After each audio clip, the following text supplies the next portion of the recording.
can't believe I'm doing this. I would always make fun of people who record videos in the streets. Well, I do it discreetly, nobody will guess, I'm sure. Well, hello everyone. My name is Julia and welcome to my channel where I'm going to share with you the best places in New York, the best hidden secrets, restaurants, bars, parties, and parks, everything. I'm not an influencer. I will never be an influencer, but just my honest opinion. Places I've been to maybe like 100 times and just have become a staple of New York life and fun, or the ones I would never come back to.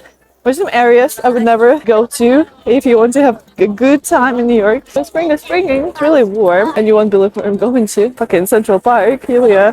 Are you sure you're gonna tell us about the best places? Yes, Central Park is just, my home. I'm joking. Well, I actually have lived all over the place. Uptown, downtown, in Queens. The only place I haven't lived is Brooklyn. Right now I'm in Chelsea. So I think there are obviously, like 50,000 restaurants and places in the city, but I know the best. I tell all these things to every single friend of mine. I tell all these cool places, cool stuff to do, not even crazy expensive. And I'm like, why would I not share this on YouTube for people who really want to have fun here, but not the stupid tourist stuff. Very refreshing not to have any script and just being able to share with you my energy. So you can spot a little accent in here, don't you? My accent is from Texas. Joking, I'm from Russia and I was born there, studied in Germany, refined in New York. That's my favorite phrase. What do I do in New York?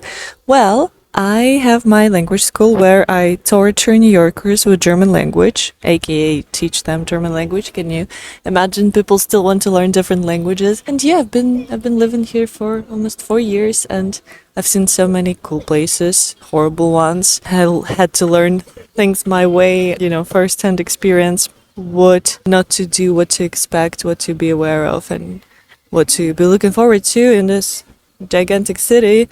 It's gigantic but also tiny, you bump into your exes, friends and everyone on every corner. Yep, so I hope this YouTube channel will be useful for you if you want to travel here, if you're starting to live here, so you want to settle down but have no idea what places are cool and what are not. There are obviously so many people that are going to say, this is the best, this is the most authentic, that I hate all the superlative sentences, the. It's just my honest experience of living here and trying all the different new things and places. A couple of things. To start, of course, I hope and you will never do it, never go to Times Square. I did go to like 4 years ago, obviously. I didn't have myself. Now, I wish I did. I think there's a doggy behind me. Hello, doggy. Never go there. And also the area. Imagine, also an important thing, to learn the greet. Learn, first of all, you can show off. You can do super fancy, let's meet on 29th and 10. Huh. But it sounds cool, but also it's super useful. So the area between 30th and 57th Street, which is the Central Park area, I'll show you the picture, and the avenues 5th, 6th, 7th, and 8th are just unbearable. You will go there, I know, at least once, and you'll say, oh yeah, I wish I didn't come here. There is absolutely nothing to see, nothing to do. Yes, there are a couple of steak places there, but it's just not good. There is no decorum. There is no good people there. Sorry. Just please don't stay there. Don't go to hotels in Midtown, Central Midtown. Like Midtown East, Midtown West is fine as long as it's, at least the 9th Avenue, 10th, 11th, or to the east. Well, Madison, Lexington. So yeah, never Times Square. Where to stay? When I was, first staying in New York, I texted my friend and she's like, oh, you can stay in Brooklyn. I'm like, yeah, sure. But now I understand Brooklyn is giant, Brooklyn, which Brooklyn? Obviously, the closer to the city, the better, but also more expensive. I did stay in Long Island City, which was quite impressive for me. Back then, I've never been to such gigantic and crazy and amazing city as New York, even though I lived in Europe and traveled all over the place. So if you can obviously stay in the city, just please not to Times Square area, never. Like all this, what's it called, Herald Square, downtown Tribeca, West Village, Chelsea, obviously, if you can afford it, do it. FiDi, no, don't, we're not doing that. FiDi, you will not see the sunlight. Definitely no.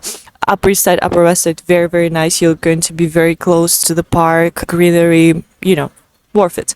If you want to save a little bit, and if you can find something in Brooklyn that is kind of closer to Prospect Park, because it's going to be like 15-20 minutes subway, staying somewhere in Brooklyn, actually, to be honest, I feel like it's a great idea.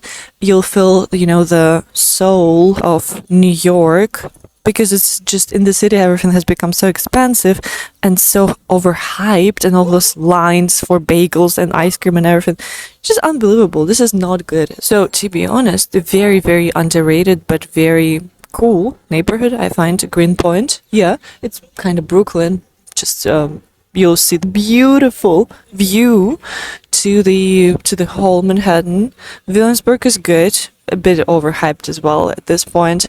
Everything below is pretty good too, meaning like Brooklyn Heights, Cobble Hill, Carroll Gardens, Slow Park, quite nice, way more refined. People are way more just calm, and you know, you won't find mostly people just standing in like a kilometer line to get like a sample, say a little slice of pizza. And if you want a bit grungy, so again, if you can afford it and want it a bit grungy, you can go to Lower East Side. Yeah, you'll see some cool, hip, trendy stuff, restaurants, quite a good area, but it won't be super, super clean and well groomed, just so you know.